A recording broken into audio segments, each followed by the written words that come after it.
បន្ទាប់មកទៀតលោកគ្រូឧទាហរណ៍ថាខ្ញុំមាន slide ហើយយើងចង់ឲ្យសិស្សនោះធ្វើការងារក្រុមអញ្ចឹងជាទូទៅប្រសិនបើលោកគ្រូដែលអាសាមាន slide ប្រើប្រាស់នៅលើ computer អីហ្នឹងហើយដឹកនាំកូនសិស្សធ្វើការងារក្រុមប្រហែលជាដឹងហើយនៅពេលដែលយើងចង់ដាក់ម៉ោងលោកគ្រូអាចដាក់ animation ឬក៏ download វីដេអូដាក់ចូលក្នុង slide របស់យើងតែនៅក្នុង Canva លោកគ្រូមិនបាច់ចាំទៅ download វីដេអូនាទីអីទេ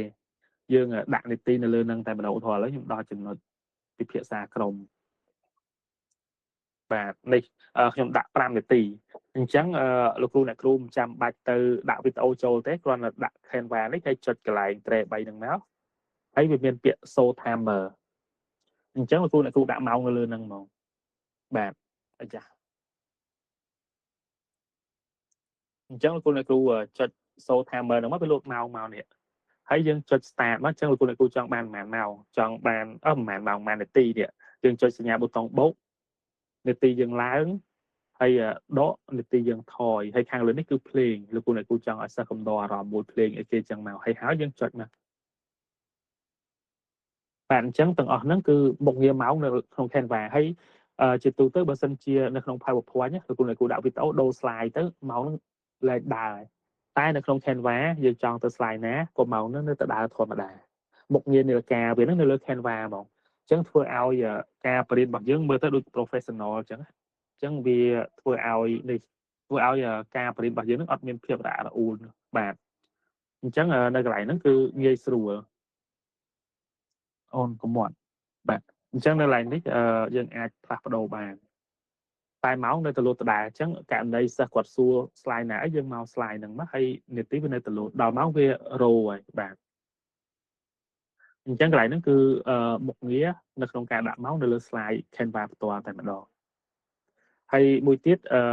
ដែលលឿនតែម្ដងលោកគ្រូអ្នកគ្រូមិនបាច់ចាំចុច Attre 3ហ្នឹងទេគឺយើងចង់បានប្រមាណនាទីលោកគ្រូអ្នកគ្រូចុច keyboard នៅលើហ្នឹងមកនៅលើនេះរបស់យើង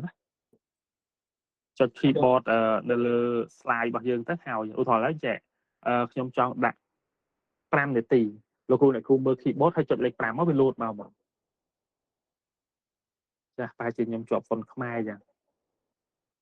សុំមើលទីគ្រូអូជាប់ហ្វុនខ្មែរមែនបាទលោកគ្រូអ្នកគ្រូអញ្ចឹងកន្លែងហ្នឹងលោកគ្រូអ្នកគ្រូមើលហ្វុនដូចខ្ញុំមិញដោយសារខ្ញុំជាប់ហ្វុនខ្មែរអញ្ចឹងករណីលោកគ្រូអ្នកគ្រូចង់បានប្រហែលនាទីលោកគ្រូអ្នកគ្រូចុច keyboard នៅលើ slide របស់យើងចេញមកហ្មងណាអាហ្នឹងករណីយើងចូលប៊ូតុងរហ័សបាទ7នាទីយើងដាក់9នាទីចុចលេខ9អញ្ចឹងវាលោតមកហ្មងកំឡុងពេលដែលយើង slide show ហើយ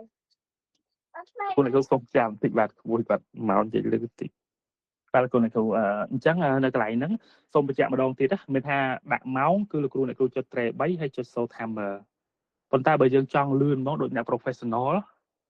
ចង់បានប្រមាណនាទីចុច keyboard នៅលើ keyboard computer របស់យើងយកហ្មងឧទាហរណ៍ឥឡូវពិភាក្សាក្រុម5នាទីចុចលេខ5ប៉ុន្តែតម្រូវឲ្យ keyboard របស់លោកគ្រូអ្នកគ្រូនៅជាភាសាអង់គ្លេសសិនបាទបើមិនចឹងទេវាអត់ដើរទេ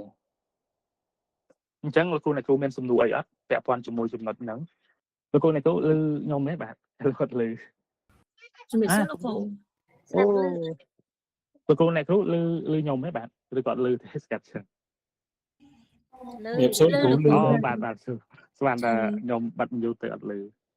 បាទអញ្ចឹងលោកគ្រូអ្នកគ្រូអញ្ចឹងម៉ោងហ្នឹងយើងអាចដាក់ត្រឹមវិនាទីបានទេលោកគ្រូវិនាទីដូចជាអត់បានទេគ្រូទាបបំផុត1នាទីចាគ្រូស្មានតែដាក់វិនាទីគ្រូចង់ដាក់ quiz នៅលើ slide អីត្រឹម10វិនាទីអីចឹងគ្រូបាទតែដូចជាទាបបំផុតត្រឹម1នាទីនេះវាអត់ឲ្យទេក្រោម1នាទីអត់បានទេអញ្ចឹងទាបបំផុត1នាទីបាទ